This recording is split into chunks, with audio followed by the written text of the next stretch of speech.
Hello, it's Steve Hickman-Brown, the Director of Operations for Community Support Services here at Southdown. We are launching this week a series of articles on the source to bring all our colleagues' attention to the wealth and the range of both internal and external services and support that is available to both their clients and, if necessary, themselves, their friends and their family. Mind have reported that over 60% of adults have said that their mental health has got worse over the lockdown period, while Young Minds, for example, report that 83% of young people they surveyed report that the pandemic is having a negative effect on their own mental health. Similarly, Mind reported 68% of the young people that they surveyed, and worryingly, a quarter of all young people accessing mental health services before the crisis are no longer doing so. The current lockdown and enduring COVID-19 situation means that the pressure of ongoing isolation and working in different ways will continue to expose and to challenge relationships and individuals' well-being and bring about levels of anxiety, stress and frustration, as well as challenging their ability to cope. Not being able to see people or go outside, according to Mind, are the main drivers for the poor mental health during lockdown. We have to remember that in addition to clients, we also have families and colleagues, some living on top of each other in small or cramped housing, some with but many without garden space, some are homeschooling, and some are trying to work in the same room as their partners. All adding additional strains on the family life and creating tension, while others are living on their own and experiencing enhanced feelings of isolation and boredom.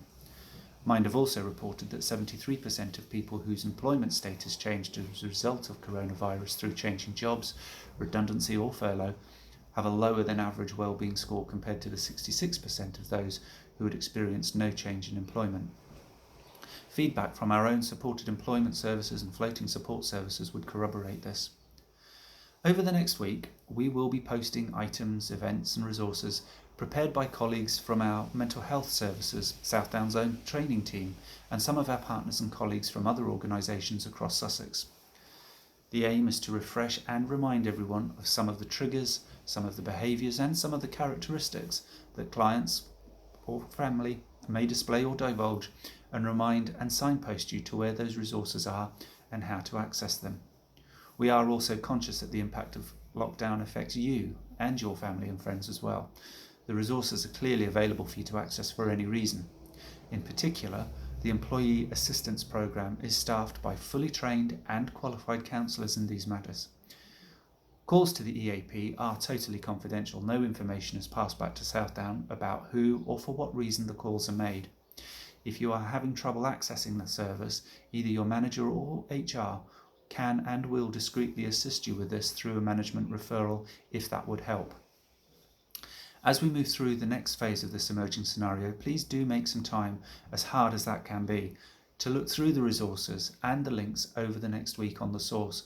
And when you're thinking about your clients or looking to debrief or let off some steam after a difficult contact with a client, remember to reflect on you as an individual and think, am I taking care of me as well as everyone else? And if the answer is a hesitant yes or even a no, not really, please reach out to the organisation or colleagues that genuinely do want to help and are waiting to help.